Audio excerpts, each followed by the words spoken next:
Hey YouTube, I've got another video for you. This time it's going to be a review of the 2012 to 2014 Toyota Rav4 EV. I'll just warn you right off the bat, if you haven't seen any of my other videos, I don't do any editing. I'm here going to do this in one take, and I'll probably screw up and misspeak here and there, but I'll try to correct myself if I notice I do it as I go. But to watch some really good reviews and some funny guys, you can go to Doug DeMuro and Hoovie's Garage, both on YouTube. They're both hilarious. They do great reviews. I would much prefer if they did one of these reviews for the RAV4, but there really isn't much out there. So for those people just coming into the RAV4, just discovering it, really there isn't a whole lot of new information on YouTube. So that's why I decided to make this video. If you YouTube it or Google it in there, there's a lot of the older videos from like 2011 and 12 when it was first launched. So I just wanted to have something updated and recent. So on the left is a 2012, that is my wife's car, and on the right is a 2014, and that one's mine. We picked up hers used probably about 8 months ago, something like that, and mine I bought new in 2014, which was definitely a challenge. So I'll go briefly over the history of this just so you know, but they were only available in California. Tesla made the car for Toyota, and they only made, actually I have it written down, 2,538 total were built, and in that number is also the crash test cars and just regular test cars. So there really wasn't too many of these produced. If you want to know why or how, why in California only, all that stuff, I definitely recommend watching Who Killed the Electric Car. It's an older documentary, but it talked about California and their mandates that they had for electric cars. So watch that. You'll get a little more of an idea of why this car exists. But yeah, so like I said, it's Toyota hired Tesla. It was a big part of Tesla getting started because it was a big investment from Toyota. And also it got them the factory that they now use. I believe it's Fremont. So it's the factory that they now use for all their Model S, X, and 3. And that factory used to be a Pontiac Vibe and Toyota Matrix factory. But when that car was discontinued, the factory was just sitting there. So it really worked out that Elon was able to negotiate and get that as part of this deal. I even heard that part of the deal was Toyota got Tesla stock, and shortly after the deal for this car was done, they sold off the stock, and they actually even made money on that sale. But yeah, so I'm just touching on the history a little bit of that. There's a lot more stuff online you can search and find that. It's a shame they didn't continue making these, but the deal kind of disintegrated, and I kind of thought they'd make and produce more, but as you may or may not know, Toyota's pretty anti-EV. They're really dedicating a lot of their time and money already into the hybrid technology, obviously.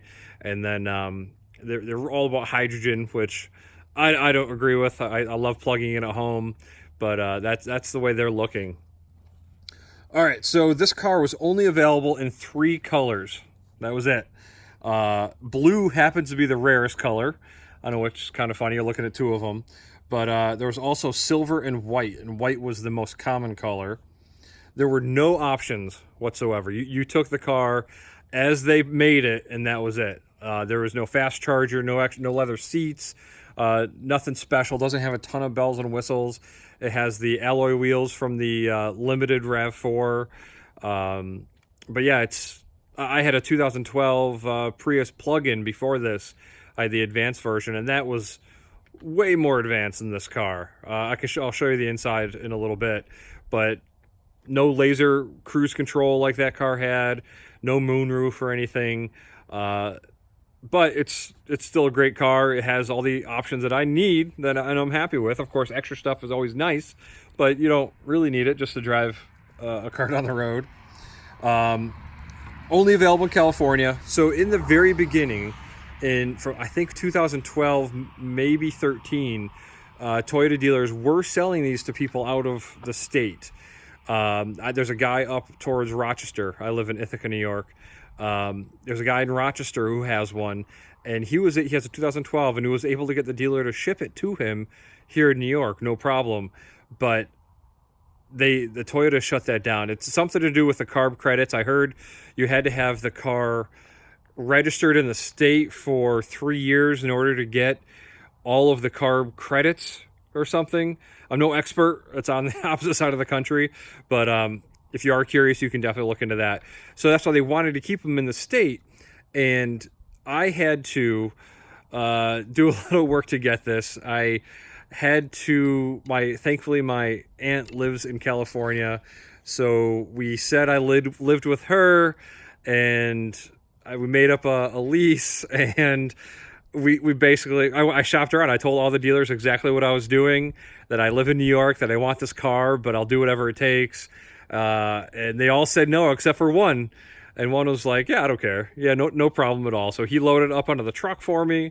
I had to pay for shipping, but that's how I got it over here, being a brand new 2014. So some of the differences between the two cars, mine a couple years newer, but like I said, there's no changes, no differences or anything in any of the parts or anything.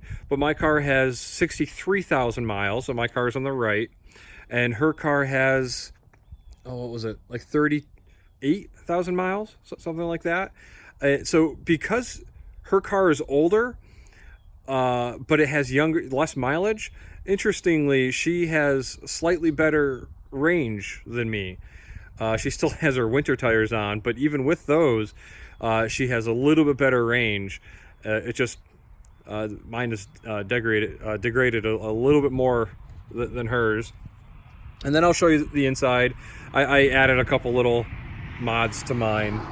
But a little more about the cars before we go inside and check them out. They claimed they were 109 miles. That's what they rated them at. That's what is on the what do they call it? The Moroso sticker, whatever they call it. The sticker that's on the window when you buy a new car. But in reality, when it was new, before it was degraded, my record with my car is 144 miles. So really quite good for a larger SUV, which has tons of space. If you've ever seen this body style RAV4, it's going to be it is the same space on the inside. It's pretty big. So yeah, 140 miles is definitely reasonable. Like, and especially now it's a few years old. Now my car on the right, I'm down to around probably 130, between 130, 125-ish for my range. But if you've seen my other videos, or if you haven't, watch them, I built a range extending trailer to get a little more range for it. So then for charging, so it does use a lot of Tesla Gen 1 parts. So a lot of these were the same parts that they used in the Model S when that first came out until like 2012. So this has a Gen 1 Tesla charger. Now they have Gen 2 and Gen 3, and I guess technically the charger's built into the new battery pack for the Model 3, but that could be Gen 4, I guess. But anyways, so Gen 1, it's a 9.6 kilowatt charger. Great charger. It's worked awesome. I've been really happy with it. It's a trouble point of this car that they do fail. Obviously, not just this car, also the Model S. I thankfully, knock on wood, haven't had any issues with it. It does charge quite a bit faster than a lot of the other EVs that are out there. So if I'm charging on 240 volts and I have an EVSE, a charger capable of 40 amps, it'll charge from totally empty to totally full in about 5 hours, something like that. And then around town, if you're stopping at a level 2 charger, which is just common around town, those are usually around 32 amps, so those take longer. From empty to full is usually between 8 and 9 hours, so that's pretty tough. I've taken some longer trips and needed a full charge, and I've sat there. When I first got the car, I drove to Albany for one of the National Drive Electric Week events, and in Cobleskill, New York, I slept in my car for 9 hours because I needed a full extended charge. Yeah, that's brutal. It's amazing the difference. It really is shocking, the difference of the amperage, having 40 amps versus 32. Then onto the motor. So the motor is also a Gen 1 Tesla motor. It is also one of the, I think there's like maybe 5 trouble points to watch out for with these cars. It does develop the engine whine, just like the early Model S motors did. It doesn't seem to fail. Like, so if you get it and you have some noise, or if you're looking at one that's used, they don't ever seize or break. They just get noisier and noisier. Thankfully, it's been covered under warranty, but the parts are hard to come by. So if you have to have it replaced, it could take a month or two, and you're dealing with Toyota, a dealer who doesn't really care as much about EVs. So you just have to find a reputable dealer to work with if you get one of these. I haven't, knock on wood, had any real issues.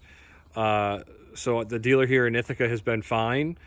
I did have my motor replaced in mine on the right, but that went cake. That was years ago. That was 23,000 miles, and it hasn't developed any more whine, and it's been fine. It's still really quiet, but not everybody's had as good a luck as I have. There's people out there with these cars that have replaced this motor 3-4 times, and it just keeps coming back, that whine.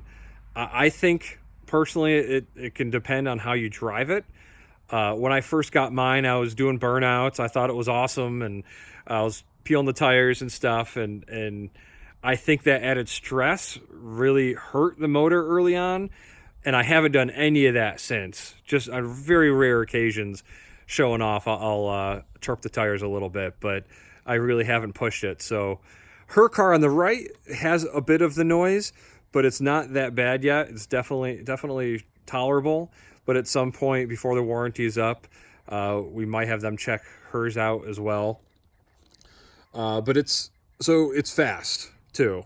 So talking about turning the tires and everything, 0 to 60 in 7 seconds is what these cars do, which actually I'm not positive. I'm pretty sure that's faster than the V6 version of this body style. It's smooth, obviously, just like with any EV. It has torque up front.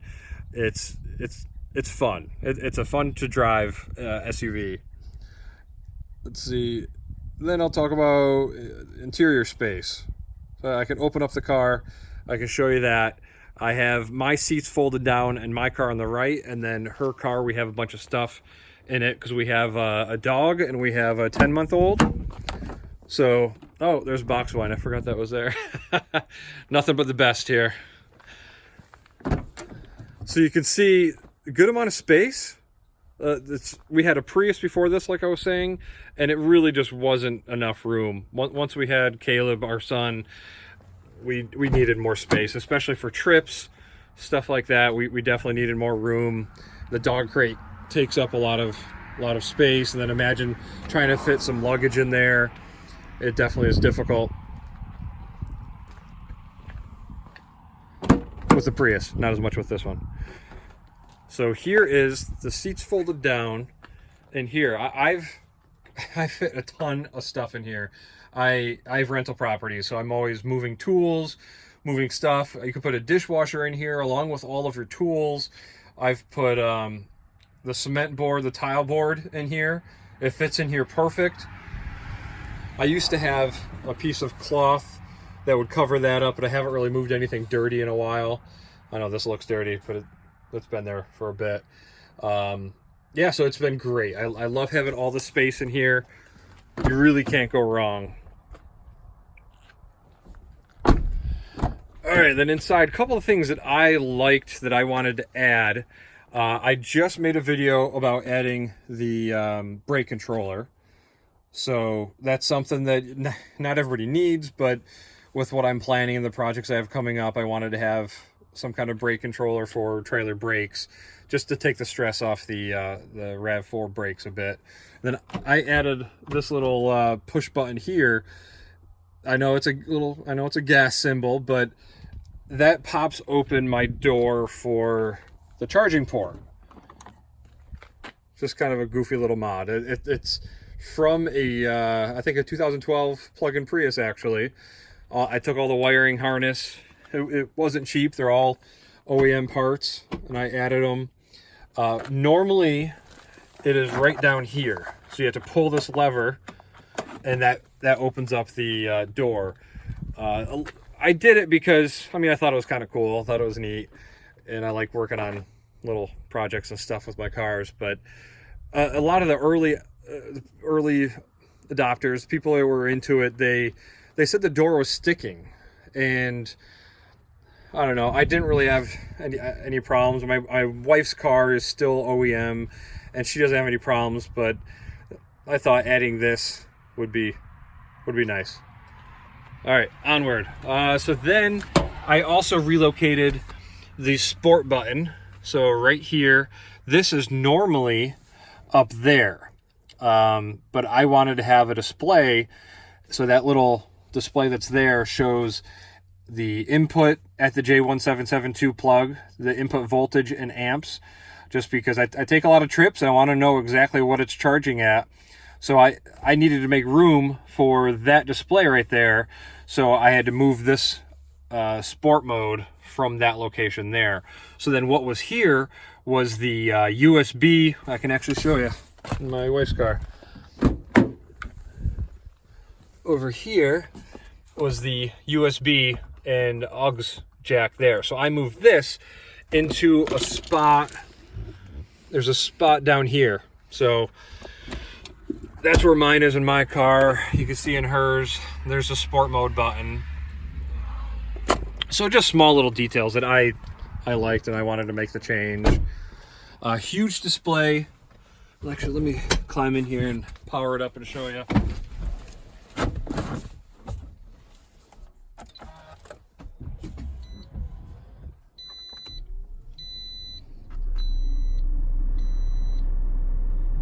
So right in here, I'm going to show you one of my annoyances with the car. Like, so one thing I just not a fan of, I think is pretty stupid. There's one button which is kind of cool. It's just like an iPad, well, similar because it has one button. So you push that button, brings up all the stuff that you can do. Of course, like most Toyotas, you can't enter a destination while you're moving. There's very little you can do in here if you're driving on the road for safety. But if we go to the radio, this is so annoying. So in order to change the channel, you push that button and then you push these sideways, but it folds up or goes back up. So you have to do it quickly, and then you have to do one at a time. Look, it's going 10 kilohertz at a time. It's so ridiculous. So if you want to go all the way up, you just got to keep tapping. So that's one of the biggest annoyances, the things that I hate with this car. Everything else is pretty solid, honestly. Like it has heated seats. Both front seats have them.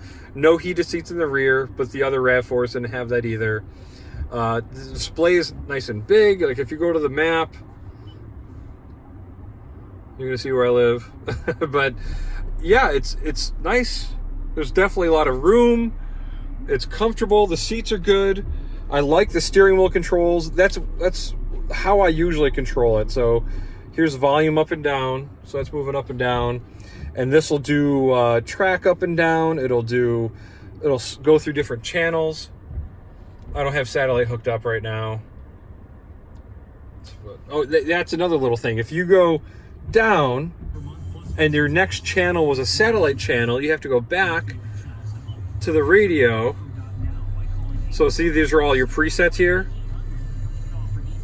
So let's go. I used to have satellite, so that's why I had all these stations programmed. So if you go all the way down here, select that, and then I hit up, it'll go to that. Hit up again, now it switches over to satellite.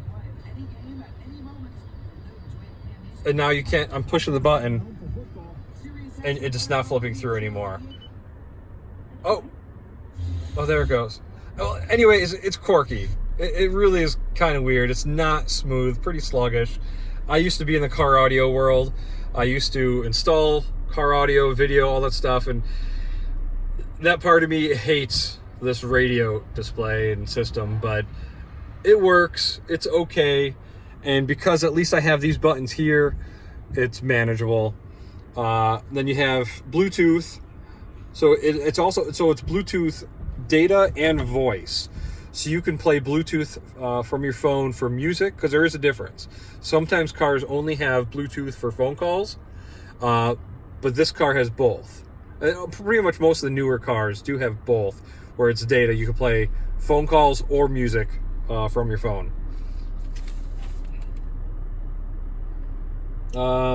Another small annoyance, small little quirk that I see every once in a while is sometimes this will pop into auto for climate control somehow, and it's possible you're just brushing against this and that's doing it, but I don't know.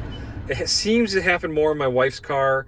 I'm not sure if when she's going for the power button she's hitting something, but yeah. So they are pretty sensitive, which is also good because you want them to work, and just, yeah. So they are just a little sensitive. You just barely have to touch them. It's not like a real button. It's just kind of, you rub against it and it turns on or off. All right, so I guess that's it for the interior review. You can see a lot of stuff, a lot of other reviews of the RAV4 online, of the actual, just the normal RAV4, not the electric version. And you'll get a feel for the car if you've never been in one. But this is one of the best-selling cars of all time, so you should know this RAV4 by now at least. Oh yeah, it also has those smart, what do they call them, HomeLink or something, remote garage door openers. You got a tiny, tiny little spot for sunglasses. I don't even use it because it's just way too small. And then all the normal lights and stuff up there. But yeah, if you have any other questions of the car, you can definitely let me know. But everything else is pretty much standard RAV4 stuff. I think I'd probably want to touch on some of the things to look for if you're considering buying one of these. So the trouble points are these. So number one, the cabin heater. It has an electric heater that it uses to heat the air inside of the car. Those go bad. Thankfully, I haven't had to deal with it in either of my cars, but I do have warranties on both these, Toyota factory warranties, so it would be covered. But if you're looking at one of these used, you might not have one, and I'm not sure about getting one because it can be tough, could be expensive. I've heard Toyota will sell you a used car warranty on the RAV4 for like $3,000, which I know is a lot of money, but any one of these parts is going to be probably about $3,000. So definitely something to think about. It if you're able to get a used car warranty, preferably.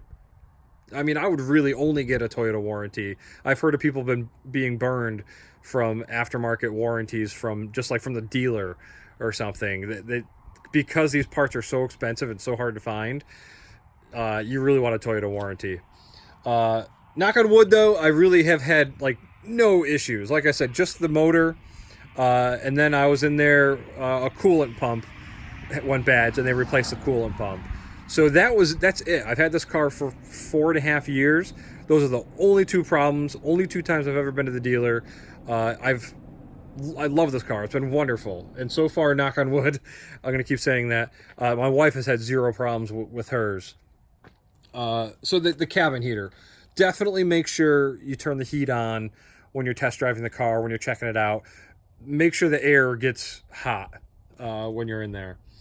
Another thing is the DC to DC converter under the hood. So it's another Tesla part, and it takes the high voltage from the battery pack and converts that to what, 13.8 or something like that for all the battery and all the normal components that are in every other car. What happens is people don't replace the 12-volt battery, and something happens inside the DC to DC that just shorts it out. It's done. So keep that in mind. Always keep up on your 12-volt battery. If it's a few years old, replace it. Make sure it's good. I can show you what we have in our car, both of us.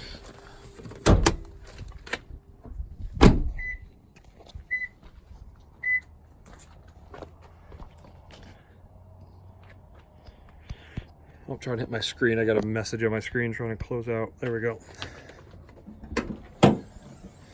So this is the battery that we suggest in the EV world. So, or in the Rav4 EV world. It's a great battery. What do they call it? It's an AGM flooded cell battery. Definitely, it's a little more expensive, but it's high quality. That's what you want to go with. Because if you have a cheap battery, anything for Walmart, any of those cheaper batteries, and it goes bad, it can take out your DC to DC converter. So you're better off just replacing the battery before anything bad happens. I'm just reading from my list. Motor noise I touched on, so that's the third thing that if you test driving the car, just see if it has that motor noise. And the last one, actually there's two more, sorry. The Tesla and Toyota gateway computer. So it's actually in the back, right over there, in that part of the car. And it's a gateway computer that just takes all the data coming from the Toyota components and the Tesla components and merging them. I don't speak computer, don't know exactly what it does, but basically just takes all that information and processes it. And sometimes it can just get confused. And you might be able to reset the car by either disconnecting the 12-volt battery for 10, 15 minutes, maybe overnight.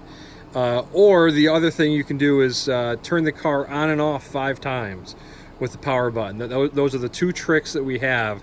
So when one of these computer systems gets confused, it doesn't like something, which it happens. I get codes every once in a while. Not sure why, just sometimes it pops up. You just turn the car on and off 5 times and it should go away if it's nothing too bad. If it doesn't go away, you can disconnect the battery. And if it still doesn't go away, then you probably got to go to the dealer. But that should be rare. And then the last one is the contactors inside of the battery pack underneath the car. Those can go bad. I mean, they go bad in a lot of the electric cars, even the Model S, X, the contactors, because they're transferring a lot of power, like high amperage, high voltage, and they're always flipping on and off. So they can definitely go bad. But once those go bad, they generally just give you a remanufactured battery pack. But again, they're so rare, so hard to come by, that it will take months for you to get that replacement, and you won't be driving your car. So make sure you have some kind of coverage on your car that enables you to get a rental car. Maybe the dealer will give you a car to drive. When I had to have my motor replaced, actually no, it was the battery coolant pump. They gave me a car to drive. They said they didn't want me to drive this one, and it took them about a month to get the part in. I think somebody from Jersey had to come up and put it in for them. Yeah, so just plan accordingly in case you can't have your car for a month. It is rare, but plan for it. So those are the main trouble points to watch out for if you're going to test drive this car or even consider buying it. And while I have this open, I figured I would touch on the fast charger. This car, this plug for Tody over at Quick Charge Power, he designed a fast charger for this car. It didn't come with one from the factory because part of the whole, again, back to the mandate, the credits and the carb credits and stuff, it wasn't required to get the carb credit, so they didn't include it. It's a big enough battery that it really needed a fast charger. I live here in New York, and we barely have any fast chargers. We're in October 2018, and we finally have a few. I think we have like 4 or 5 outside of New York City. I don't even know what they have, but yeah, so we're finally getting there. But a lot of other states that have a better charging infrastructure, you really need a fast charger to get around with this car to make it a true long-range car. So thankfully, I have that. I was one of the early adopters. Tony actually drove out here in his Model S from California and installed this one, and then a few others for other people in this area. I can show you what the the motor compartment looks like in my wife's car. He really did find a perfect location for that, because it's just an empty space. You can actually see her charger down there. So that badge that says Toyota on it, that's the Gen 1 Tesla charger. And actually, it might be kind of dirty, or it is kind of dirty. You might be able to see it, but the bottom right-hand corner of that tag, it says Tesla. That's the Gen 1 charger. And obviously you can't see that in mine because it's covered up. All right, let me check my list. I think that's all I needed to cover. If you guys have any questions about the car, I'd be happy to help. I absolutely love this car. I will probably keep it for a long time. I'm looking at a couple mods to give it better range, and hopefully, just allow me to keep it just a bit longer, because there's nothing else quite like it. There's not a whole lot on the horizon either. There's the Tesla Model Y that they keep talking about. He hasn't announced anything official, but it seems like the Y is going to be a crossover vehicle, something similar to these. So that could be a true competitor to this car. But other than that, I don't think there's a whole lot of other cars that are even close to this. And I know everybody has their own opinions, and they might like something better or different or whatever, but I really wanted something with a lot of space, a lot of room, and has power, and this just really fits the bill. And they're really not too expensive either. I got a great lease deal on mine because Toyota wasn't advertising it. They didn't want people to know that they could make this. So nobody even knew they existed. Anytime I take this to a car show, people are shocked. They think it's something I custom built or something. But so because a lot of people don't know they exist, they're pretty cheap. I mean, the resale value is pretty low. It's definitely climbing. So I think right now is a good time to invest in one of these, and I could definitely call it an investment because I think it's going to keep climbing in value. But I got a great lease deal on mine. I think I was paying like $360 a month, and I had unlimited mileage lease, which didn't matter because I ended up buying it anyway. But I bought it out at the end of the lease for $12,500, I think it was, and I leased it for 4 years. So it was a 3-year lease, and then they allowed me to extend the lease twice. I was in the process of purchasing the house that we're here at now, and I didn't want to mess with my credit or anything by buying a car, so they thankfully extended it.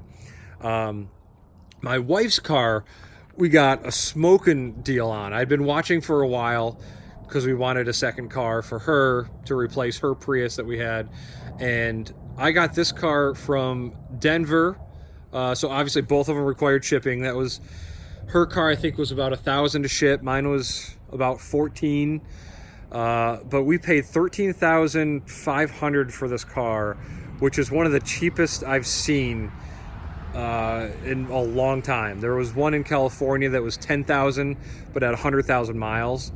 I was really considering that one, and I kind of wish I bought it just for the parts, because the parts alone are just crazy expensive. The motor alone, if you don't have a warranty, like $10,000 for the electric motor.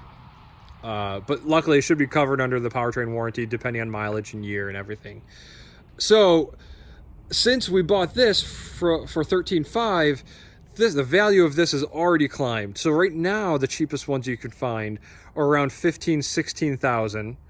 I've seen them up to about $21,000 depending on what kind of add-ons it has. So if it has the JDMO charger, that is a $3,000 thing to add right now. I was an early adopter on that, so I got in before they were even built, and so I only paid $2,000 for mine. But if anybody else wants one of those right now, they have to get the car to Tony, so that's going to cost you to ship. And I don't know if he's making any other trips out here to install anymore. Probably not. But yeah, so you have to factor that into the price.